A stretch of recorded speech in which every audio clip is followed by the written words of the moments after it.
Seja bem-vindo às Conversas Pouco Genéricas. É a nossa convidada, Presidente da Associação Nacional de Farmácias, a doutora Emma Paulino.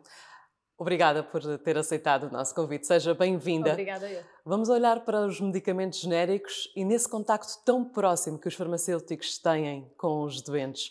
Como é que percepciona neste momento, a relação dos doentes com os genéricos e não tanto já com os medicamentos de marca? Bem, eu diria que nas últimas décadas assistiu-se de facto uma alteração significativa na relação do cidadão português com os medicamentos genéricos, muito fruto de várias campanhas de sensibilização que foram sendo realizadas, mas também pela informação e esclarecimentos que foram sendo dados pelos profissionais de saúde e o farmacêutico, de facto, pela sua posição privilegiada nas farmácias comunitárias para o fazer no momento da dispensa, tem contribuído de forma muito positiva precisamente para essa percepção acerca dos medicamentos genéricos. E são já os doentes que procuram um medicamento genérico, são já eles que pedem? Sim, as pessoas muitas das vezes acabam por perguntar ao farmacêutico e pedem esse aconselhamento, qual é o medicamento mais barato, com o mesmo princípio ativo, que fará exatamente, terá o mesmo efeito que o medicamento de marca. E nós sabemos, até de acordo com estudos que foram feitos, que de facto as pessoas já junto do prescritor já solicitam, muitas vezes, mais de 25% das pessoas, mesmo no momento da prescrição, já falam sobre essa possibilidade. E nas farmácias, então, mais de 50% das pessoas pedem proativamente e muitas delas também acabam por pedir aconselhamento e perante o aconselhamento farmacêutico também acabam por selecionar o medicamento genérico. E quando pedem o genérico, qual é a preocupação dos doentes? É o preço? Sim, é o preço e é por uma questão de, sendo igual do ponto de vista do seu efeito, do ponto de vista do seu perfil de reações adversas.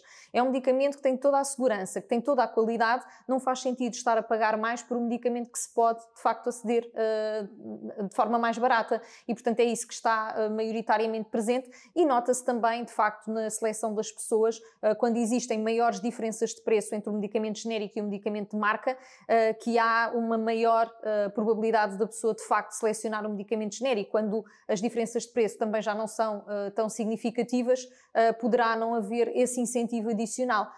Mas hoje em dia as pessoas também têm consciência que estarmos todos, Serviço Nacional de Saúde, os próprios utentes, a poupar com os medicamentos genéricos, que podemos também libertar recursos para fazer novos investimentos em cuidados de saúde e noutros medicamentos inovadores. E, portanto, é um contributo também que os utentes dão no seu processo de seleção do medicamento que tomam para a sustentabilidade do Serviço Nacional de Saúde.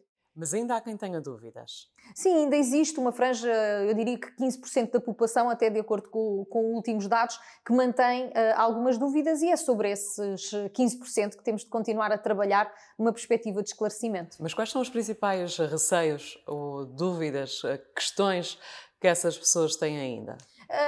Ainda questões relacionadas com a qualidade do medicamento, às vezes a diferença de preço, que de facto pode ser significativa, as pessoas têm algumas dúvidas e nós temos de explicar que a diferença de preço está associada a um processo todo de investigação que foi tido pelo medicamento de marca e que tem de ter retorno desse investimento por parte da indústria farmacêutica e, portanto, desmistificando essa questão que o preço do medicamento não está relacionado com a qualidade da produção ou a qualidade do princípio ativo ou do excipiente, as pessoas compreendem. E de facto depois há outras pessoas que, ou pela pouca diferença de preço, ou porque têm dificuldades, por exemplo, em relação a mudar a embalagem porque têm receio de se vir a confundir com os medicamentos, que ainda têm algumas dúvidas, mas aí também temos serviços farmacêuticos que apoiam as pessoas na toma dos medicamentos, nomeadamente através da preparação individualizada da medicação, que assim as pessoas já não confundem as caixas, já não têm dúvidas em relação ao medicamento que devem tomar e ajudamos assim a dissipar essas dúvidas e a promover o aumento da cota de medicamentos genéricos. E nota que de alguma forma para quem tem doenças crónicas ou que tenha que tomar medicamentos de forma regular,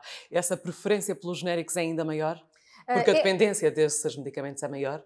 É de facto maior porque também representa um investimento contínuo ao longo do tempo e, portanto, a diferença de preço acaba por ser significativa do ponto de vista do orçamento familiar mensal e, portanto, há uma grande preferência e depois também há, para essas pessoas, há um reconhecimento de que, de facto, quando houve uma substituição por um medicamento genérico, não houve alteração ao nível do controle da sua doença.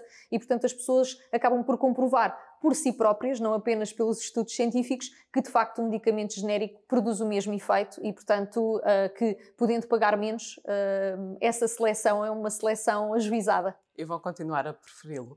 Doutora Emma Paulino, agradeço uma vez mais. Obrigada. Muito obrigada eu.